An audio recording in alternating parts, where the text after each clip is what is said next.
Ahora sí, llegó el momento de recibir a nuestro primer Keynote Speaker. Nos acompaña el señor Jordan Goldstein, director global de diseño de Gensler, Estados Unidos, quien hablará sobre los espacios de trabajo del futuro, una experiencia híbrida y conectada. La rápida llegada del trabajo híbrido y remoto nos ha obligado a repensar el futuro de la oficina física. ¿Qué cambios debemos considerar al reevaluar lo que significa la oficina en un mundo pospandémico? ¿Cómo creamos entornos virtuales y presenciales perfectamente integrados que permitan espacios para mí productivos y espacios para nosotros colaborativos? Jordan será presentado y acompañado para las preguntas que deseen realizar por el señor Christian Wolf, principal director regional de Gensler Latinoamérica de Costa Rica. Esta charla va a ser llevada en idioma inglés directamente. Christian, vamos a contarles un poco de él, es arquitecto, graduado de la Facultad de Arquitectura, Urbanismo y Diseño de la Universidad de Mar del Plata en Argentina. Es coordinador general de Gensler en Latinoamérica, convirtiéndose en un asesor de confianza para clientes globales que ingresan al mercado y para clientes que expanden sus negocios a nivel local y regional. Su liderazgo se centra en crear equipos capaces de provocar innovación para encontrar soluciones que mejoren la experiencia de los clientes y sus colaboradores. Es miembro de la Junta Directiva de Gensler, del Consejo de Desarrollo Inmobiliario de Costa Rica y de la Cámara Costarricense de la Construcción. Bienvenido, Cristian. Muchas gracias, Debbie. ¿Cómo te va? Un placer para mí estar con ustedes y además es un placer enorme presentar a un compañero y amigo como Jordan. Vamos a tener una charla lindísima, así que bueno, arranquemos con todo para ganar el tiempo perdido. Hello, Jordan. How are you? I'm gonna introduce you in Spanish, and then it's all yours. You're gonna do a fantastic presentation to the audience in English. Jordan Goldstein es el director global de diseño de Gensler. Es un líder apasionado por la innovación y responsable por la ejecución de los proyectos de la firma. Es un arquitecto reconocido a nivel mundial que ha dirigido más de 743.000 metros cuadrados de proyectos comerciales en Estados Unidos y en el mundo. Jordan es miembro de la Junta Directiva de Gensler, donde es responsable por darle forma a la visión y estrategia que llevan a cabo las 49 oficinas alrededor del mundo. A lo largo de sus 25 años de carrera, Jordan ha utilizado el diseño para ayudar a clientes en proyectos de múltiple escala, a resolver complejos problemas y crear soluciones relevantes para hacer evolucionar sus negocios y sus marcas. Sus proyectos han recibido reconocimiento de la Asociación Internacional de Diseño de Espacios Internos, del Instituto Americano de Arquitectos, del Washington Business Journal y otros reconocidos lugares. Muchas gracias, Jordan, por acompañarnos. Todo tuyo. It's all yours. Thank you, Christian. Muchas gracias. Well, it's great to be with all of you today. And I really appreciate being asked to be a part of this important discussion about the future of work. This period that we've all been through has shown us that work and workplace is going to be forever altered. And it's going to be very different moving forward. And the period of remote work that we've all been in has pushed boundaries of technology, as we've seen certainly today, team dynamics, office operations, HR policies, and we expect some of this is here to stay. Each day in the media, we see articles trying to really decipher what the future of work will be. We see about the articles about the rise of hybrid work, and many of us have experienced that. I'm in my office today. Tomorrow, I'll actually be working from my house. And there's a fluidity to that work week, and I'm seeing this all across the globe right now. We also see questions about nurturing company culture in a hybrid work world. And we'll talk a little bit about that today. And certainly there's been a lot of articles about what the return of office will look like and what does that mean for all of us and when will that happen? And certainly the critical issues of recruiting and retaining top talent. This is happening across the globe. Against this ever-changing backdrop, it's so important for companies to be able to decipher what's going on and figure out what is their North Star, what's going to be guiding them in terms of their approach, their policies that allow a return to work in a way that works for them, but is cognizant of what's happening in other places around the world. So to really explain how and where workers want to be in a post-pandemic future and explore this, I feel like it's better to understand, where we've been recently. At Gensler, we are a research-driven design firm, and we've been engaged in research long before the pandemic. And that research has informed how we think about the workplace and how we talk to our clients about the workplace. Pre-pandemic, we conducted regular workplace surveys to understand market trends and client needs. And as you can see on the screen, this was happening across the globe. And at the outset of the pandemic, we recognized an immediate need to expand our workplace research to consider work from home considerations and what does that mean for future needs. So we launched work from home surveys in April and again in the late summer. So this is summer last year, with the latter being conducted across different global markets. We did this survey in France and the UK, in Australia, in the US.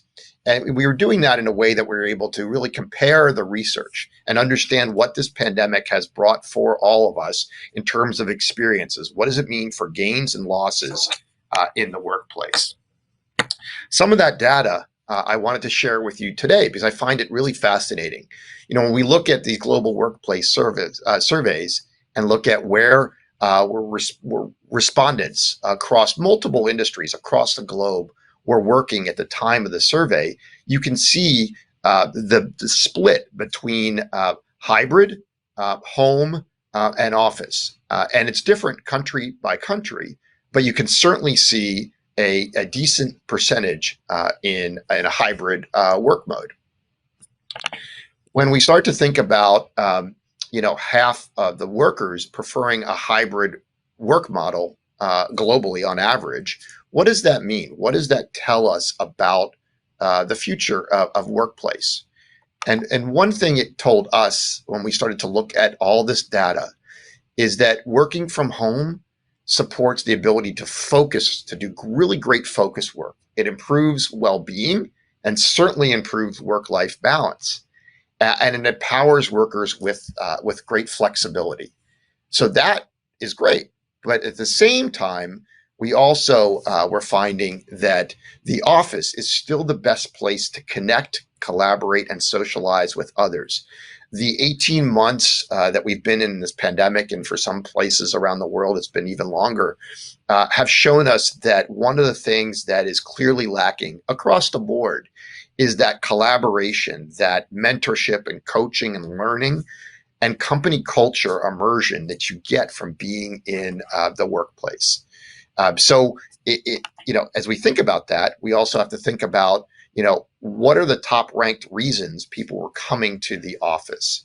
And when we look at that, you see quite a bit about working in teams, collaboration, and the innovation and collaboration affords the opportunities to be with others, to learn from others, and that spontaneous ideation that benefits companies, certainly when people are able to connect in a workplace environment. The idea of socializing, the idea of being able to feel part of a community. Focused work, certainly can happen, but clearly the focused work that was happening at home, what was being missed was that office environment of collaboration. So as we start to, re-engage with the office environment, what are some of the things that we are seeing that we think are really important for companies to consider across the globe? One of the things that's really important is the organizational design of office environments and thinking about how we foster community and collaboration in office environments, and actually giving more space, so just potentially disproportionate amount of space for collaboration and coming together and socialization within a space versus focused workspace. We also see a need to really encourage a greater employee experience in the workplace environment. This is a shot from Campari Group in the New York offices. And this is done pre-pandemic, But one of the things that was immediately beneficial before the pandemic and is proving itself now in a reemergence is those spaces that bring people together. These are actually bars in the workplace that bring people together throughout a workday. The other piece of this that I mentioned earlier is the importance of culture. And there's been a lot of media about this around the world, certainly in Latin America, South America, the US, and overseas in Europe and Asia. And that is the importance of a physical work environment that fosters and really nurtures company culture. This image that you see on the screen, that was a space that was done pre-pandemic, actually sets itself up well for a post-pandemic re-emergence in the workplace, with different types of spaces that allow people to come together and collaborate. The other piece of this that I think is really, really important as we think about the workplace of the immediate future and certainly the post-pandemic future is the fluidity of place. What does that mean? Well, when I say fluidity, it means the ability to have flexible spaces that can change throughout a given day, so that people can really reconfigure as their needs change throughout the workday. So recognizing that it isn't one work mode that is going to be consistent all throughout the day. You see the space that is on the screen here. This space affords tremendous flexibility. Furniture can be reconfigured, can move around. There can be places of group collaboration in a larger open environment, and there can be different huddle spaces that can be pulled aside for team and smaller collaborations. And we think that agility and that flexibility is going to be really important. Why? Because it supports collaboration, it promotes awareness within the workplace of one another, and it allows for greater opportunities for group problem solving and inclusive collaboration and communication. The other thing is we're seeing metrics that matter. Companies really want to measure how is their workplace being effective for employee experience, certainly for operations, from an HR standpoint, and also from a facility management standpoint. And lastly, an increasing importance, and we've seen this in the pandemic, a lot of media about this as well, about the importance of a focus on climate action and how my involvement in my own workplace is actually helping the environment. The example that you see on the screen on the right is for a company that we worked with where there are screens as part of the architecture within the space that are actually communicating how people are using the space in a day and showing how the employees overall are actually benefiting themselves and the environment by how they use the space during the day. And it doesn't have to just be data. It doesn't have to be numbers. You see the image on the left, spaces that communicate wellness we've seen that are visible, whether it's through sustainable measures that are woven in, like the operable windows and doors that you see in the image on the left, or the greenery, but that actually fosters a sense of well-being amongst the employees, and that they believe that there's a pride in place in the organizations. We've seen through the pandemic the rise in the importance of technology as an enabler of collaboration. As we think about the future workplace, we're seeing the need for meeting equity. What do I mean by that? It means that the days of a conference room that had a single small screen is no longer really going to work. We need spaces that allow for those people that are in the room and those people that are not in the room, that are virtually connected, to feel like their voices are all matter, that there's equity amongst all participants in a meeting. So important as we think about the future. So how do we rethink the physical workplace and its role in a post-COVID world? So I wanted to share with you today some ideas about what that could look like as we think differently. But first, before jumping into it, some things that we recognize. We recognize a hybrid future, that employees are going to conduct work from a variety of locations, and those locations have to support different work modes. But that hybrid world certainly allows for people to think differently about their commutes, and in doing so, lessen the environmental impact and the carbon footprint that they may have had prior to the pandemic. So We did, through our Gensler Research Institute, a city pulse survey. One of the things you probably saw quite a bit of news around during the pandemic was the movement, the urban flight of people that were moving and reconsidering where they live relative to where they work. So one of the things that our survey showed was some of that movement. And you see here Mexico City in green on the top. You see other major destinations, San Francisco, Austin, Singapore, Shanghai, Paris, London. And what this is showing is the ability to work remotely has caused some people to think differently about where they're living and considering working in different cities. And so what does that mean about company culture? How do you encourage and nurture company culture when there is that potential spread of employee base across geographies?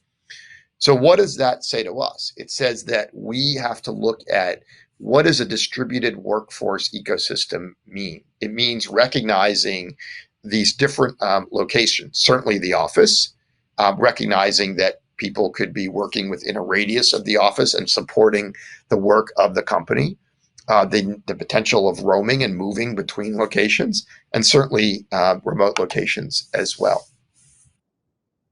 We noted during the pandemic through our workplace survey that personal productivity, was high. You can see some of the locations there and the years that actual data was collected last year versus this year. And the question first was, how has working from home affected your personal productivity? Well, people, by and large, were saying that actually, it actually worked well for their productivity. But from a team productivity standpoint, while it was, certainly decent numbers, we heard many times across the surveys that the idea of working with a team physically far outweighed the ability to be able to do that virtually. One of the things that was driving that was loneliness, people that were feeling disconnected. And you can see that across the numbers, 64% in India, 47% in the US, 53% in France.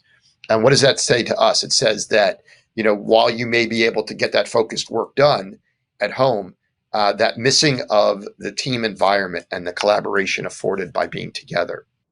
And some activities are just better done at the workplace. The ability to nurture human connections, to really build on social capital of being with each other, learning from each other, and fostering greater ideation and innovation. And one of the big things that we saw from all of our research was that time and time again, we saw this coming up over the last 18 months, was that people were really missing out on the opportunities for mentoring, coaching, and learning. So whether that was formal training or whether that was informal learning from those around you, from your colleagues, from your peers, that was lacking. And the workplace is clearly an environment that can foster that. So if we kind of break that apart, we can see kind of office on the left side of this slide, remote working on the right side of this slide, and office being really that place, that stage to foster in-person collaboration, for great opportunities for ideation, for innovation, but also socialization and learning, and that meeting equity that I talked about connecting people virtually and physically. While remote, greater opportunities for focused work, but certainly less opportunities, for learning and coaching in the ways that we saw that were so beneficial before the pandemic. So, when we think about that, the office, what is it then? It's a platform for meetings and gathering and collaboration and certainly brand immersion of a company's mission and brand. But it can be inspired by things that we've learned from hospitality, things that we are certainly seeing from the digital toolbox that has enabled us to really connect and stay productive during the pandemic. And support the workplace as a place to support collaboration and relationships, and certainly foster great connections amongst colleagues. So what do those spaces that support hybrid working and connected experience look like? I think it'd be interesting to kind of explore a few together. So perhaps we have a very different kind of kit of parts that we think about than some of the ways we looked at spaces before the pandemic. So I've put 8 here that myself and my Gensler colleagues have thought through over the last few months. So the idea on the left is a mudroom. What is that? It's that idea of space when you come into an office environment that allows you to kind of reorient, to gather things that you may need for that given workday and potentially drop off things that you no longer need from where you've just come from. It's a transitional space. Similarly, barista spaces. The whole notion of cafe or pantry or kitchen in the work world certainly has changed given what we've experienced during this pandemic. The whole notion of collaborative corridors. How do we use spaces, circulation spaces that allow us to, previously, but before the pandemic, were just connection spaces. But knowing what we now know about the importance of socialization in the workplace and how lacking that was during the pandemic with everyone working from home, using that space, using the residual spaces of office environments to really bring people together. So hallways and corridors becoming well thought through spaces that support work and collaboration.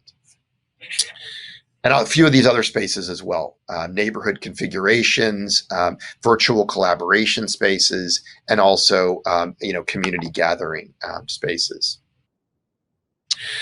So, one of the things I wanted to talk about a little bit was what could that mean for the workplace environment as we think about, a floor plate. So the background on the screen is a hypothetical workplace floor, but it's thought through differently with a focus on adaptability and flexibility for spaces that create collaboration nooks, spaces that are actually a little bit more quieter for some tech-free moments, spaces that encourage breakout and support collaboration when you're together physically, but also spaces that support that meeting equity that I mentioned that brings people together virtually and physically. That focus on adaptability and flexibility that I mentioned is going to take many forms. And it's not just the architecture of the space, it's also all the furniture and finishes and materials that support that space, that help really fill it out, that have that flexibility inherent in the design. That focus on adaptability and flexibility can also extend into spaces that were traditionally thought about in a particular way, before the pandemic. I mentioned about the pandemic, the pre-pandemic kitchen, or the team room or the meeting room, the conference room. How do we think differently about them? So if we look at kind of a diagram on the screen of a space, as in one particular way, so this is, in a sense, looking at the idea of an agile office, basically a space that has a lot of fluidity built into it. That space can have reconfigurability so that people are able to use it in different ways throughout the workday. And similarly, there are opportunities for us to think holistically about activity-based workplace, that every place within a workplace environment, a workspace, can be activated and can truly be utilized as, in a sense, fluid workspace for each and every employee within the work environment.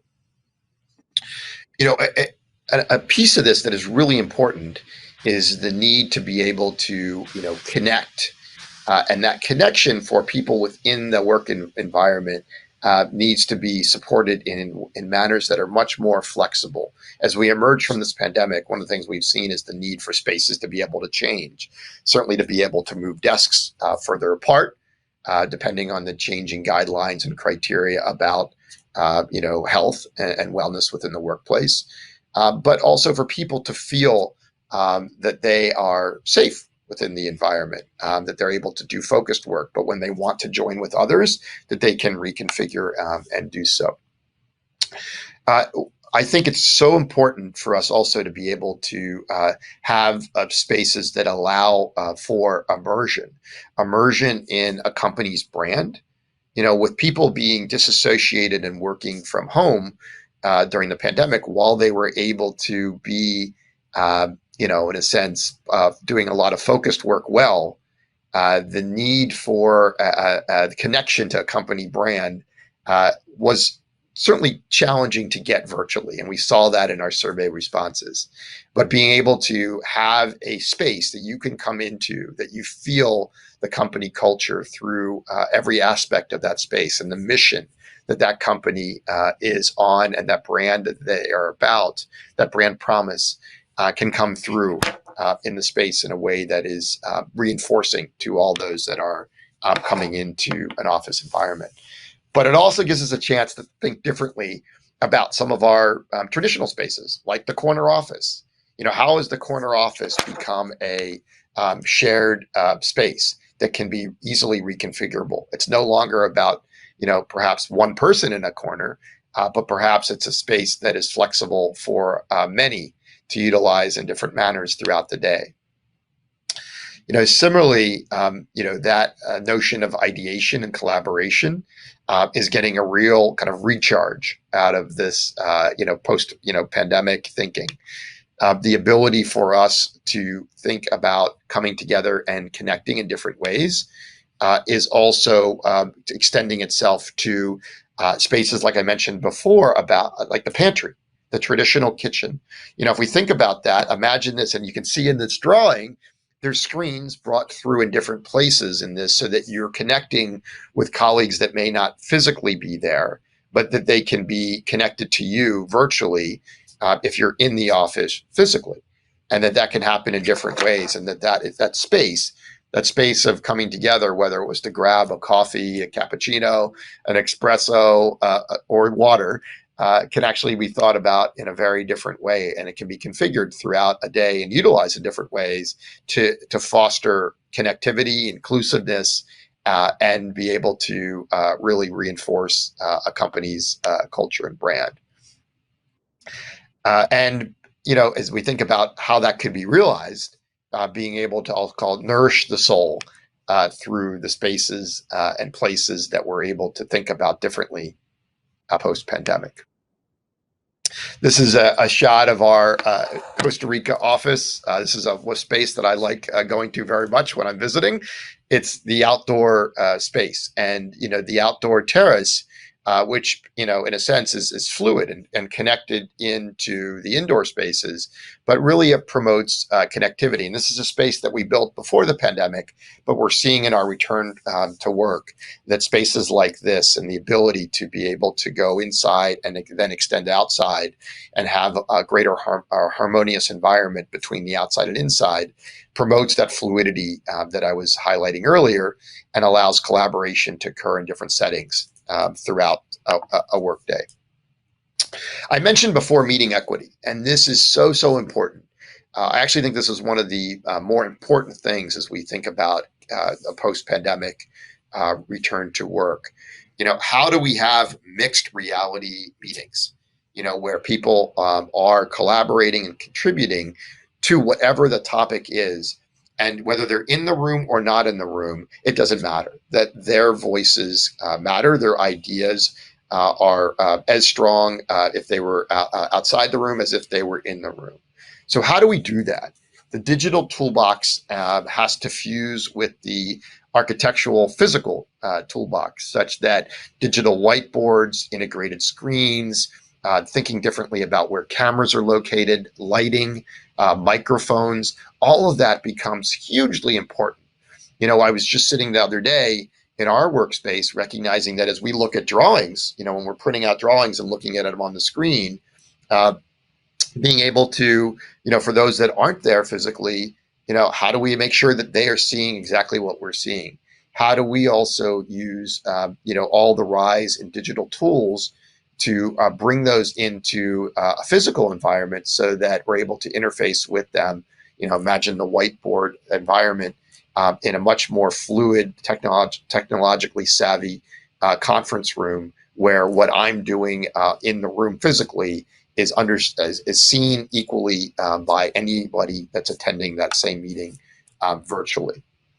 And it also allows us to think about how we know where people are within the workplace and even outside the workplace. So we're seeing the rise of quite a bit of digital applications that are supporting the return to work and as actually we're working with some companies on new headquarter projects, digital concierges that allow people to think about where they are going to be for that workday, where others are so that they can connect with them, and also bring colleagues in that are virtual into the physical environment with assistance from a digital concierge. The digital tools that we've seen that have supported us during this pandemic, what does that say as we look about kind of the next horizon? We've seen the rise of touchless experiences being able to come into the environment, certainly ways to promote enhanced health and security coming into buildings and into office environments. I mentioned the digital concierge a second ago. We've also seen quite a bit of connected building technologies through IoT that allow us to, in a sense, connect in with our spaces, to monitor usage of spaces, certainly the health and wellness, relative health and wellness, and environmental impact of spaces as well. Where is that all going? We see that there's going to be a huge new, I'll call it, horizon with what does it mean in the workplace? Adaptable conference rooms, living labs that promote innovation and collaboration in new ways. The ability for predictive building analytics to start to think about how that actually helps support ever-changing architecture, and mobility services that allow us to have even greater connectivity as we go forward. And that digital ecosystem is going to be increasingly a more and more relied upon connective tissue of this post-pandemic workplace ecosystem. And you can see in this drawing the idea of all these things being connected. It's not about a device as an afterthought. It's a device as supporting how I work through any given workday. And that all the digital tools are complements to the physical tools that enable me to be a productive and a valued member of my particular organization. So I wanted to conclude by saying thank you. We are definitely in a surreal time. We recognize the hardships that are faced by so many across the world with this pandemic, but it's also given us a time to rethink our office environments and think differently about how we connect with each other, promote a great collaborative work environment, and one that brings equity between digital and physical. So thank you very much. And I know we're going to do some questions, should there be some. Jordan, thank you for the time. It's been a fantastic presentation. Okay, so of course, as you said, it's a moment of changes and a moment of opportunities. There's a lot of questions that people ask you. I'm gonna try to go one by one. When I be very quick in the response, and maybe they're gonna go in different orders, but I don't want to miss anyone because they're really, really good. The first one I got is, what do you consider for noise control, especially in open spaces, in this new way of working? Any thoughts? It's a great question. There's been a lot of conversations recently on acoustics in the work environment. One of the things that that we are seeing, is how spaces are laid out in a way that uses materials and finishes that have enhanced acoustic properties, so that I'll call it the ambient surroundings actually foster noise reduction within a space. The addition of digital and technological actually plays a factor in this. So, certainly with a lot of organizations, I'm working with, Marriott on their global headquarters right now. And we've been thinking very focused on how we're using white noise technologies within the workplace to also balance different types of spaces and noise control. The other piece of this, I think we're also recognizing, is that how people are working with regards to technology. So, we have people that are returning to work. We see people in other companies that are doing the same thing, where they're at their desk, but they're talking to someone that is connecting remotely. So how do we offer them the right tools that support an environment that actually is, cognizant of the people around them? So, being able to give them the right, headphone and microphone technology that allows that to do, but also spaces that allow them to pull aside and be able to connect with one another and in pull aside huddle spaces. And we've been looking at how we can create different types of settings within an office environment that allows for different types of work modes. So being able to pull away if you're going to have, say, a meeting that's going to be a little bit noisier, to do so in a way that doesn't disturb your colleagues. And the actual design of some of those spaces, the niches, the team and huddle areas, and the conference spaces, thought through in a way that it doesn't have to be about 6 people going in a conference room. It could be 1 or 2 going into a space that affords acoustic sensitivity. Jordan, thank you. I have another one that I think is very, very interesting, and I want to hear your answer to this one and your opinion. Okay, what about pets and children integrated in the workplace at home, and now is associated in the new when you go to the office, when you go to work to the office? Do you think is there a way to integrate them in our office spaces or not? It's funny because during the pandemic, my daughter became had regular appearances in the background of work calls. And I know, Christian, you had the same thing. And I think so much of us have gotten used to seeing people's lives play out in the backgrounds of all the web conferences and connections that we've been doing. One of the things I think is really important, I mentioned earlier about the importance of nurturing company culture and fostering the right environment for people to have the brand immersion with their company. There's not a one size fits all to that question.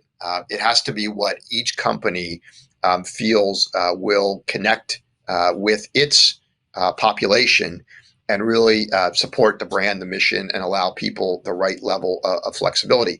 I know there are some organizations that we work with that are working through ways to, have, children and childcare brought into the environment in a safe manner.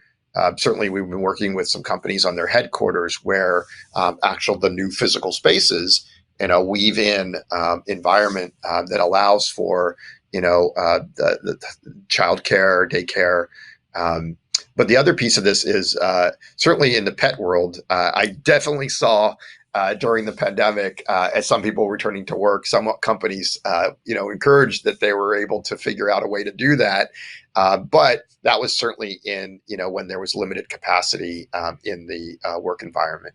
So it's really there's not a one size fits all answer to this. It really has to be what's right for each company, but also the workplace has to support whatever that decision is. So increasingly we are seeing companies recognize, as I mentioned earlier, flexibility and agility. So the way a space is laid out doesn't become so set and concrete that it can't be easily adjusted as the company needs change over the short term and long term. Because of the time we have, I'm going to ask 2 questions. I have 2 questions. The first one is, do you think these changes, in spaces that you were talking about, are going to lead to increase in square meters or square feet of the footprints of the offices? Okay, are they going to need more meters in order to be more flexible in this new post-pandemic space or not? In short, I would say that it doesn't necessarily mean to do the things that I was mentioning during the presentation. Really mean an increase in square meters overall, or even square meters per person. It means thinking differently about the spaces that we have. And for each company, as they start to really finalize their post-pandemic work plan and that reemergence in the space, how is that space going to be a stage for work for your company? And it doesn't necessarily mean that space has to increase to do that. It means that spaces have to be thought differently.